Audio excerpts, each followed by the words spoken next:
The rain poured down in Big Whiskey, Wyoming.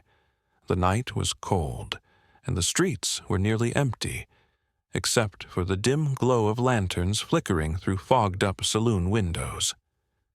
The town had been silent since the last gunshots faded, the kind of silence that only follows death. Dear listeners, before we move forward, please subscribe my channel to hit 1,000 figure. Inside Greeley's saloon, the air was thick with fear. The wooden floor creaked under the shifting boots of men too afraid to speak. They had all gathered there, deputies, drifters, and cowards alike, watching as Little Bill Daggett, the town's iron-fisted sheriff, struggled to stand. His face was bloodied, his breath ragged. A pool of crimson soaked the floor beneath him, and across the room, standing like a shadow made of flesh and fury, was William Money. Soaked in rain, whiskey, and the weight of a past that wouldn't die, Money stood motionless, his long coat hanging heavy, his shotgun still smoking from the rounds he had just fired. His eyes, cold, black pits, stared at Little Bill, but they also seemed to look through him, past him, as if he wasn't even worth remembering.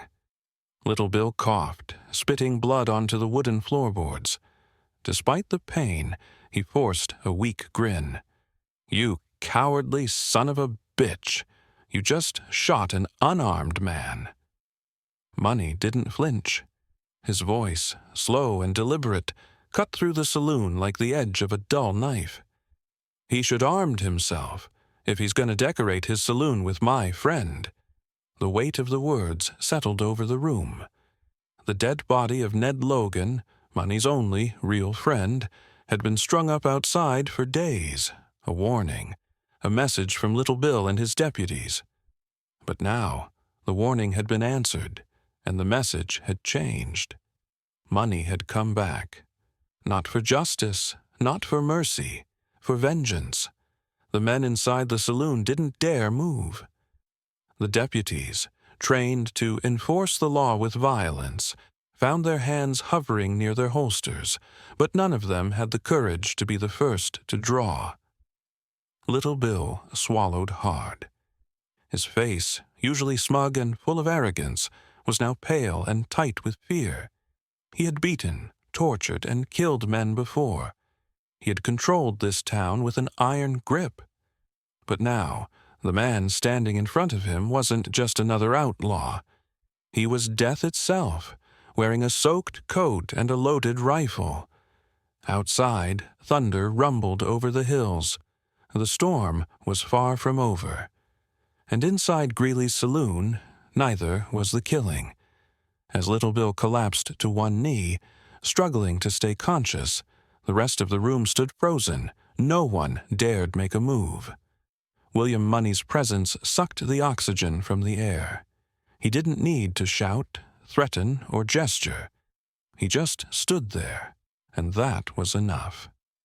Everyone in Big Whiskey had heard tales about Money, how he'd once killed women, how he'd murdered children, how he'd drunk his way through death and left nothing but graves behind him. But those stories were old, distant, like folk legends meant to scare people after dark. Until now. Now he was real. His voice cracked again, low and haunting. "I've killed women and children. I've killed just about everything that walks or crawled at one time or another."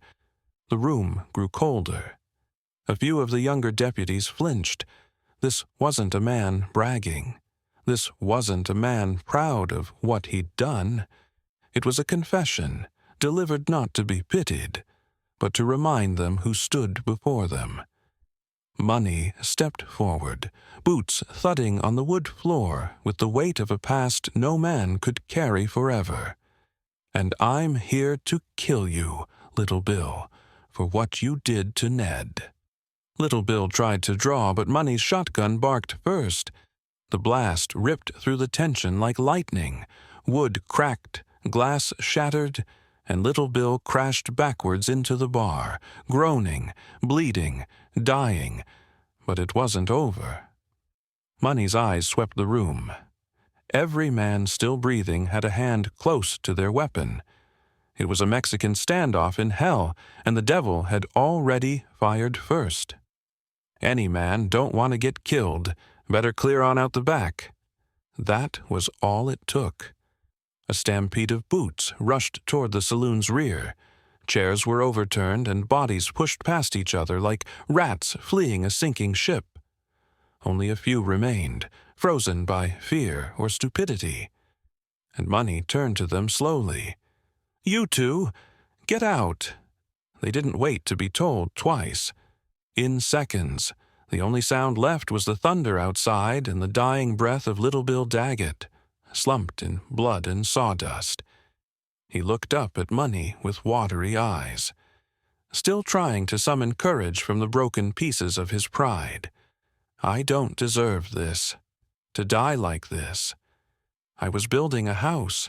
Money crouched slightly, aiming his weapon for the last time.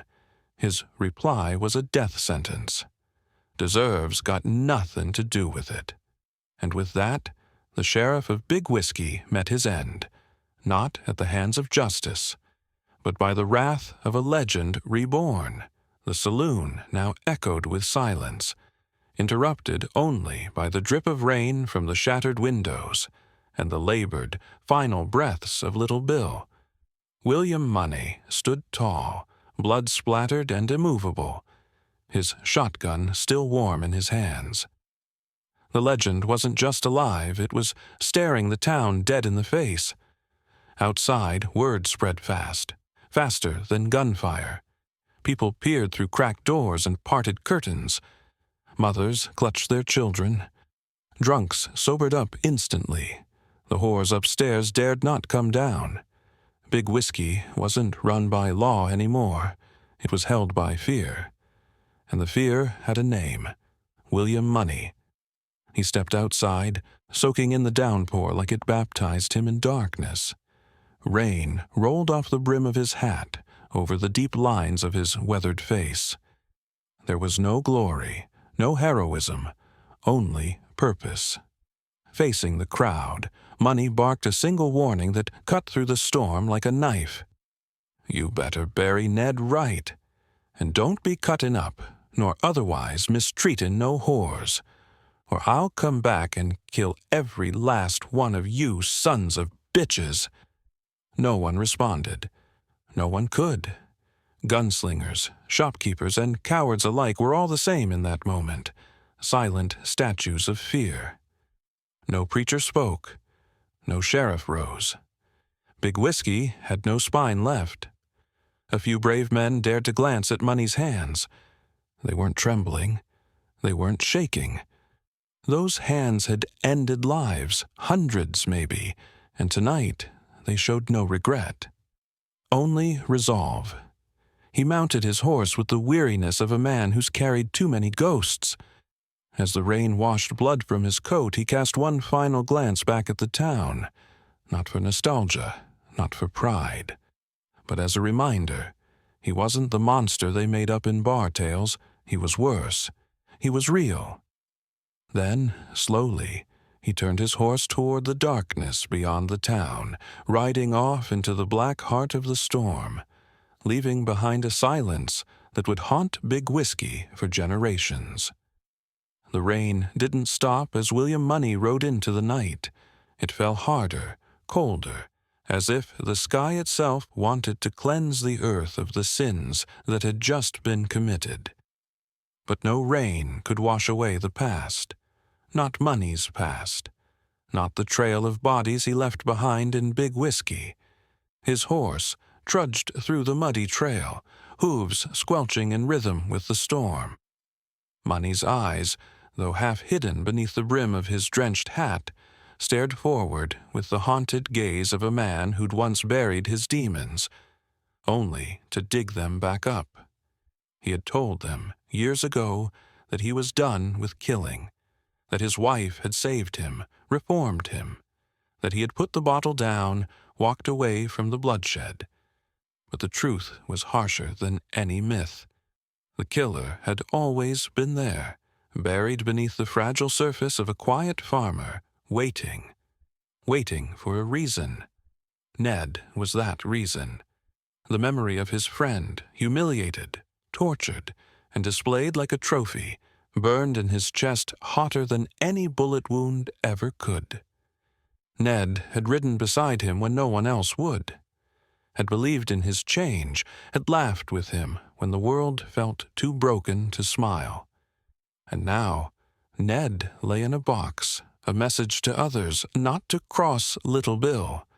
But Little Bill was gone now. The message had been returned, louder, bloodier, final. Money's mind wandered as the storm pressed on. The voice of his dead wife whispered through the trees, not in words, but in presence. What would she say if she had seen him? Would she cry for the man she tried to save, or weep for the monster he still was?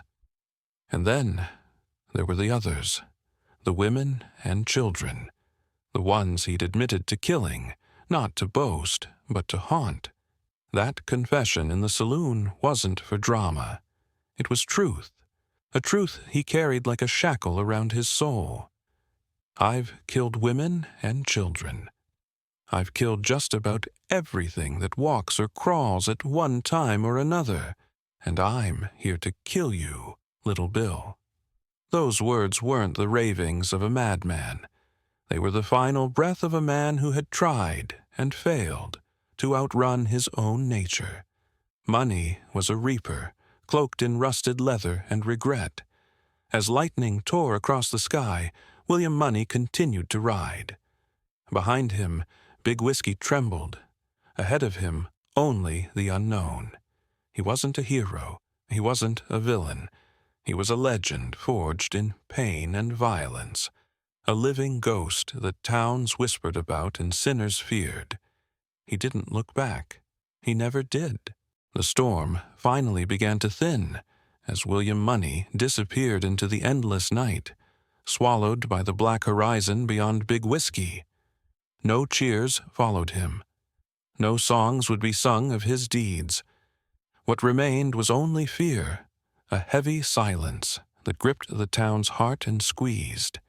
Inside Greeley's saloon, the blood still pooled around the bodies of Little Bill Daggett and his deputies. The air stank of gunpowder and death.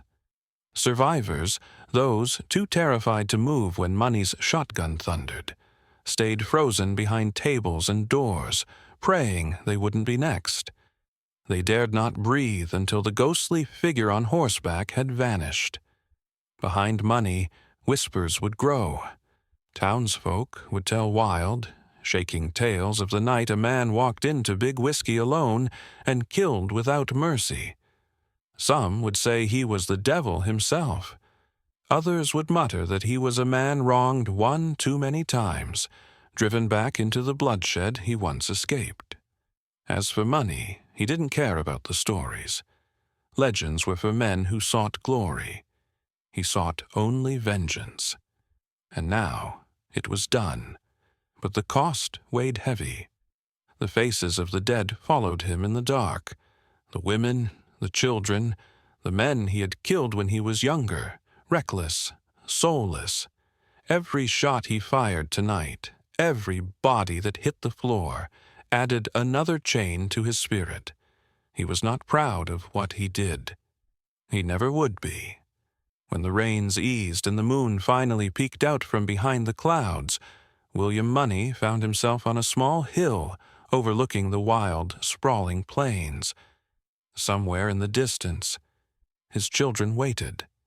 He would go to them, rebuild the pieces he had shattered tonight, but he would never again be the man his wife had loved. He would forever be something else now, something darker, a shadow that could never fully step into the light again. In the final text scroll of Unforgiven, it said Money eventually moved to San Francisco, prospered in dry goods, and cared for his children. But legends are rarely simple. Maybe he did find some peace. Maybe he didn't. What everyone remembered was the night a quiet, broken farmer reminded the world what true violence looked like, and that sometimes the real monsters aren't the ones who howl the loudest, but the ones who ride silently away. And so William Money rode on, into myth.